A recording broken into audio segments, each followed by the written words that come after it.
శ్రీ మహాగణాధిపతయ నమః, శ్రీ మహాసరస్వత్యై నమః, శ్రీ గురుభ్యో నమః.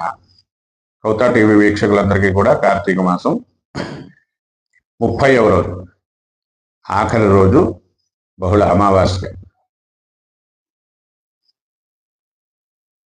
శుభాభినందనలతో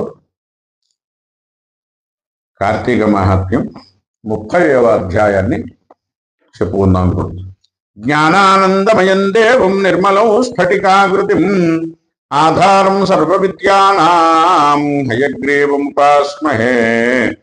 గురు బ్రహ్మ గురుర్విష్ణు గురుదేవో మహేశ్వర గురు సాక్షాత్ పరబ్రహ్మ తస్మై శ్రీ గురవే నమః.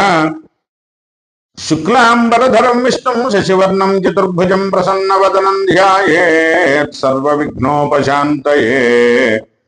అగజానన పద్మార్కం గజానన మహర్నిశం అనేకదంతం భక్తానాం ఏకదంతముపాస్మహే. మనోజవం మారుతతుల్యవేగం జితేంద్రియం బుద్ధిమతాం వరిష్టం వాతాత్మజం వానరయోధముఖ్యం శ్రీరామదూతం శిరసా నమామి. యత్ర యోగేశ్వరః కృష్ణో యత్ర పార్థో ధనుర్ధరః తత్ర శ్రీర్విజయో భూతిర్ధ్రువానీతిర్మతిర్మమ.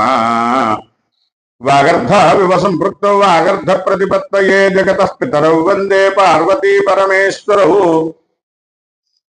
ఈ విధంగా కార్తీక మాహాత్మ్యం ఈ 30వ అధ్యాయంలో ఈ కార్తీక వ్రతాన్ని చేసినట్లయితే ఏ విధమైనటువంటి ఫలితం వస్తుందని కార్తీక వ్రత ఫలం చెబుతున్నారు.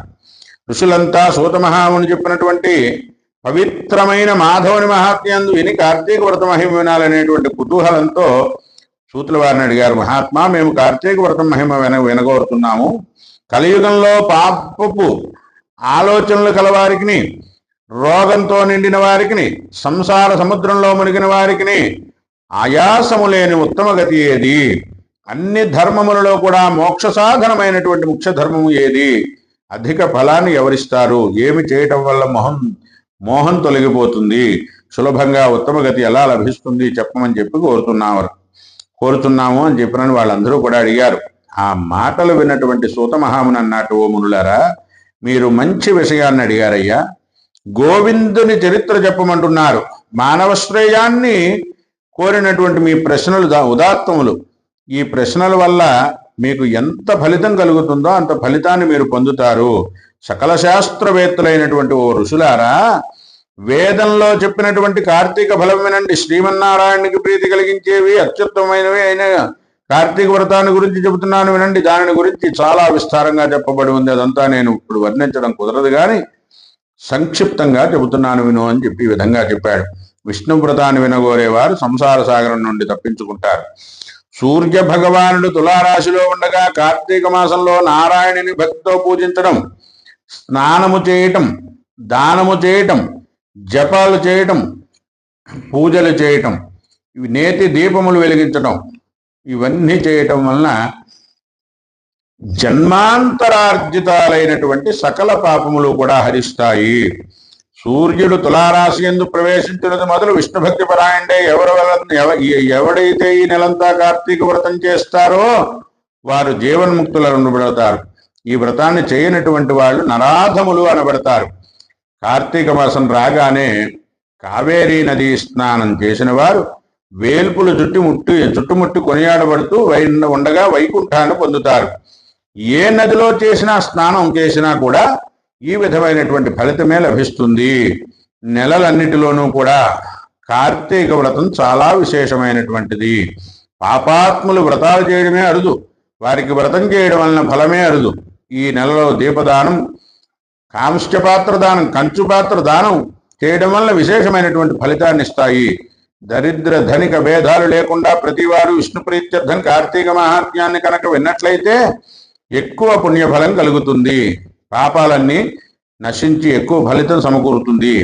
ఈ అధ్యాయం ఉన్నవారు ఇహపర సౌఖ్యములు రెండింటినీ కూడా పొందుతారు అని చెప్పి ఈ సూత మహాముని శౌనకాది మహర్షులకి కూడా చెప్పినాడు.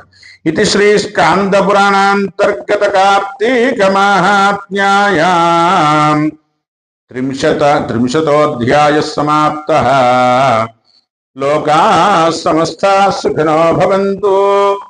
స్వస్తి ప్రజాభ్యః పరిపాలయంతాం న్యాయేన మార్గేణ మహిం మహీషాః గోబ్రాహ్మణేభ్యః శుభమస్తు నిత్యం లోకాః సమస్తాః సుఖినో భవంతు కాలే వర్షతు పర్జన్యః పృథివీ సస్యశాలినీ దేశోऽयं క్షోభరహితో బ్రాహ్మణాः సంతు నిర్భయాः అపుత్రాः పుత్రిణः సంతు పుత్రిణः సంతు పౌత్రిణः అధనాः సధనాः సంతు జీవేవ శరదాం శతం మంగళం కోశలేంద్రాయ మహనీయ గుణాత్మనే చక్రవర్తి తనూజాయ సార్వభౌమాయ మంగళం వేద వేదాంత వేద్యాయ పుణ్యశ్యామలమూర్తయే పుంసాం మోహన రూపాయ పుణ్యశ్లోకాయ మంగళం కాయేన వాచా మనసేంద్రియైర్వా బుద్ధ్యాత్మనా వా ప్రకృతే స్వభావాత్ కరోమి యద్యత్ సకలం పరస్మై నారాయణాయేతి సమర్పయామి తత్ఫలం శ్రీరామచంద్రార్పణమస్తు జై శ్రీమద్ రమారమణ గోవిందో